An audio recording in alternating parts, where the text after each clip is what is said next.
Hey everybody, welcome back to the channel. This is Matthew Lawrence Stogowski, your expert on unlocking, developing, and using life assets derived from challenge, struggle, and adversity. And today we're going to go ahead and dive into the asset of pushing limits and challenging yourself. You know, many people get stuck in the land of familiarity. They do what feels comfortable and then wonder why they never grow. So, do you know the song by Pink Floyd, Comfortably Numb? I think many people fall into this category, going through life comfortably numb. You see, growth is going to require you getting uncomfortable. So if you can learn to get comfortable getting uncomfortable, you're going to be well on your way to discovering all kinds of things that you never knew about yourself and unlocking all the amazing life assets that I talk about in these videos. Okay, so in a number of other videos that I've done, I've gone over like a list of steps. It could be step 1 through 5 plus 10 key things.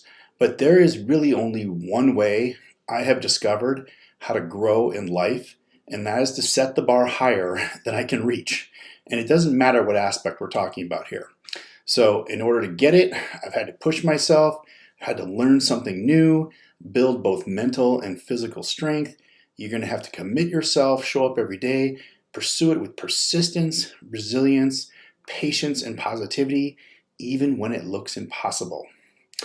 One of my favorite things to do, and I learned this as a child with a deformed left leg, and attempting things that most people would think were impossible, like becoming a ski racer and varsity wrestling, college athletics, doing things in the weight room, where if you watch my short videos, I'm starting to put those out just to show you what I can do with basically one leg. And so what I do is I walk into the land of impossible and I say this to myself, sometimes out loud, but here it is. I am here. This is what I'm going to do. Whatever it takes, no matter how many times I fall, I shall rise time after time until the fleeting moment is met. And when it is met, I'm going to stare it down and do it again. So, if you've ever heard of the fleeting moment is what I like to call the great separator between those that push into new ground and those that throw in the towel. It's that moment when you feel like that you've pretty much given it your all, and you can even be making adjustments along the way, but it's just not working. You've tried everything and now you just want to walk away. That's the fleeting moment. My advice, if you meet it, is don't. Do it one more time. Okay, I'm going to go ahead and, I'm going to tell you here a story because this story really, it encompasses the fact that I just think a lot of people don't really think that they're that strong, or they don't even realize, let me put it this way, they don't realize how strong they really are. And so this story goes back a few years. It was a few years ago. I actually fell in love with boating. I had a 35-foot Sea Ray boat, and for a few seasons before I sold it, we would go up to the lake and go on the boat. This particular day, it was really windy. There was a strong current in the water. We had dropped anchor, and as soon as we dropped anchor, it was in a spot we went to quite a bit. This was my then fiance and her daughter. All of a sudden, one of the fenders flies off the boat and it begins floating away, and I just bottom. So I'm like, why? That's not getting away. So I didn't even think about it. I just dove in and I began swimming after it. So after about 30 seconds, I popped my head up and I realized, okay, wait a minute. I'm not any closer to this thing than I was before. In fact, it seems to be moving further away from me than when I started. And then I turn around and guess what? I'm seems like about 50 yards from the boat. And I looked around and I realized, oh, holy crap. I don't think I'm going to be able to get back because there was a current, there was waves. It wasn't like I could just turn around and swim back. I'd be wasting my energy and not really moving, not getting any direction, not going in the direction I want to go in. So, what I did though is I calmed myself down at that time.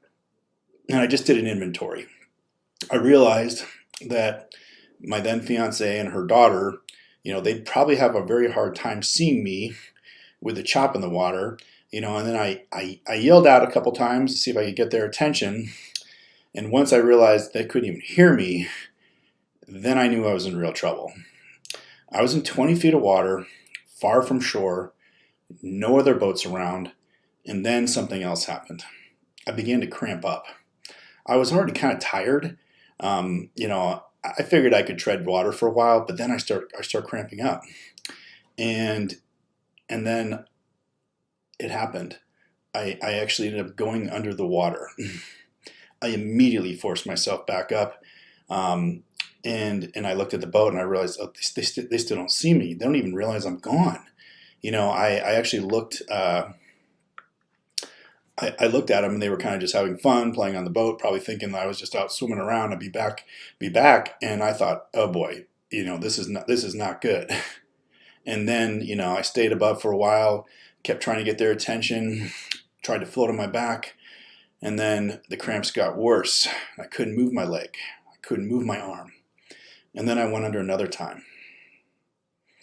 And I popped back up. And then I went under again. And I went under again. And again. Which what I thought might be the last time. And every time I would come up, I just kind of kept seeing the same thing. And it was discouraging. And, I had these moments that I'm probably going to drown out here. And so thoughts of leaving my kids. I have 2 daughters and, family behind. They went through my mind. The idea that my fiance would see my dead body basically eventually getting pulled from the lake if they ever found me. These were all the things that I was thinking about. But in that moment, when I was under the water and I didn't think I was going to get back up, there was one thing. It hit me in that moment more than any other thing. And it did something to me. I had realized that, for as many things that I've done in life, success, and hardship, coming out of hardships and where I was at, that I had not fulfilled my overall purpose in life yet. I had not completed the task that was given to me. And that was the driver. And I knew I had to get above the water one more time. That there's no way it was going out like this. I hadn't done what I really believe in my core being of what I was sent here to do. And I remember saying to myself, okay, legs, kick, arms, tread, move. You have to move. And then suddenly I did. My head broke above the water. And the first thing that I heard was a little girl's voice say, "Mommy, I can see him."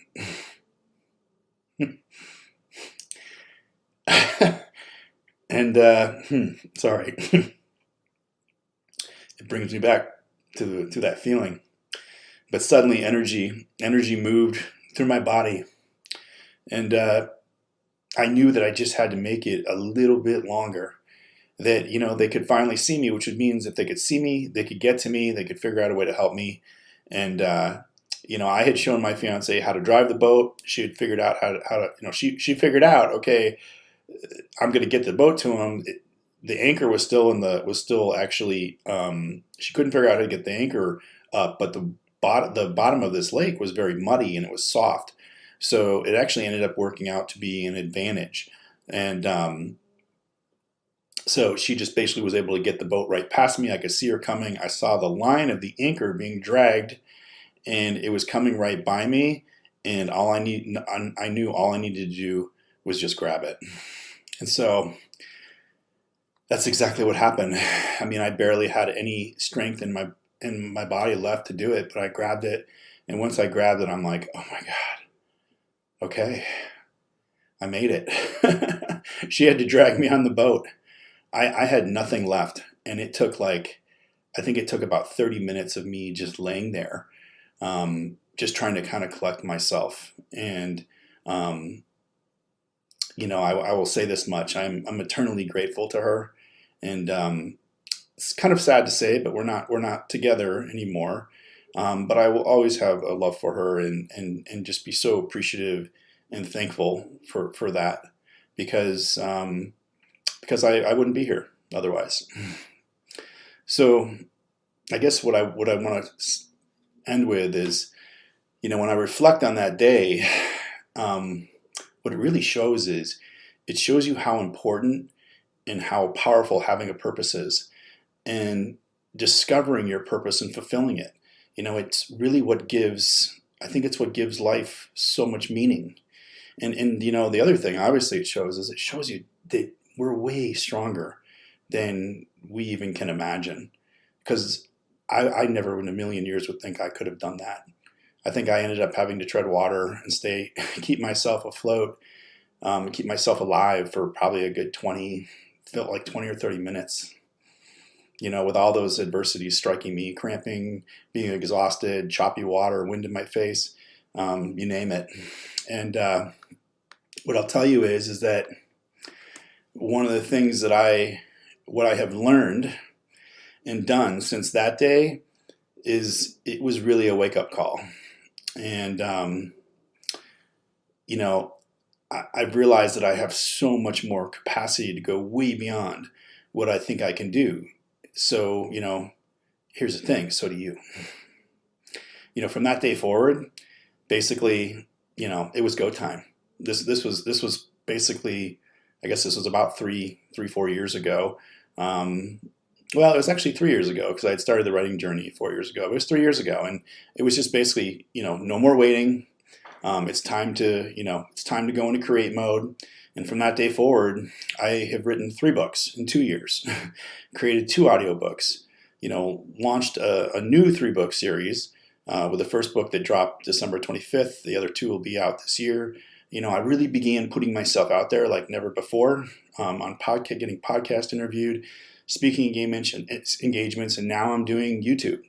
And, my purpose in this whole thing is to share it all, and if I get it right, if I really get this right, and I know I will, I'm going to be able to impact you and people in such a profound way, positive way, that it ignites this fire inside for you to make a change that you've always wanted to make. I want to encourage you, teach you. I want to show you how to empower yourself to your best days yet. The only way I know how to. What I will, one of the things I said I wanted to encourage you and inspire you. And, I got encouraged and inspired probably it seems like maybe 15 or 20 years ago by one of my favorite speakers ever, really. And that inspired and encouraged me to do what I'm doing today. And his name is Les Brown, if you've ever heard of him. And I heard this short 5-minute speech. Like I said, I think it was 15 or 20 years ago, and it just hit me to the core. It made me realize that, there's more for me to do. And I'll give you a little snippet of it. I'm going to try and do this some justice. No one could ever do it like he does, but this was a speech. It's called Keep Digging. And it goes basically something like this. When you are pursuing a dream, at some point in time, a transition takes place. The transition is, even if you don't get the dream, you become such a strong and powerful person that you can look at something else and you can basically say, well, I'll just go do this then. Because you have now developed yourself with such confidence and such competence in how to excel in the arena of life, you can switch gears and not even miss a beat. Once you realize this, you'll know you have authority and dominion over every aspect of your life, but you can only do this through the struggle of life. And most people avoid struggle. Most people avoid pain. When you do that, something inside of you dies that was never allowed to develop because you have not challenged yourself. That was just a small part of it. But it's so profound in my eyes, and I wanted to share it with you if you've never heard it before. And I would encourage you to go look it up on YouTube. It's called Keep Digging by Les Brown. It's about 9 minutes. I think it's awesome. And what I want to hit home with you is go for it. Set the impossible goals and go after them. You will never find out what you're truly capable of unless you do. Before I go today, this one was a little emotional for me. But I just really want to thank you for watching this today. If you want to dive, and also if you want to dive into this further, I'm going to invite you to get my book, The Mindset Game. I wrote this. This was the book I wrote after I almost died, and it's my playbook. And I go in depth into this topic of going beyond limits and really the foundational aspects that have helped me in my own life. I think you're going to find it refreshingly different than other self-improvement books out there. Not that there's not a lot of great ones, but I've read a lot of them, and I wanted to do something different. I think a lot of them can sometimes just sound the same. So you're going to get my take on it, and I think you're really going to enjoy it. So it'll be in the descriptions. Check it out if you like. And again, also think, if you like the video today, you found value in this video, hit the like button, and please leave me a comment too, because I'd really love to hear from you. This is a new journey for me. I want to keep getting better and better at it. And the only way I'm going to know is if people engage with me. And some of you have started to do that, and it's been awesome. And I so very much appreciate it. Again, I'll be dropping videos every single week, so subscribe to the channel if you'd like to get notifications on those. And lastly, I'll just say, hey, every week we're going to talk about unlocking those assets inside, how to use them, how to develop them through challenge, struggle, and adversity. So thank you so much. I'll see you next week.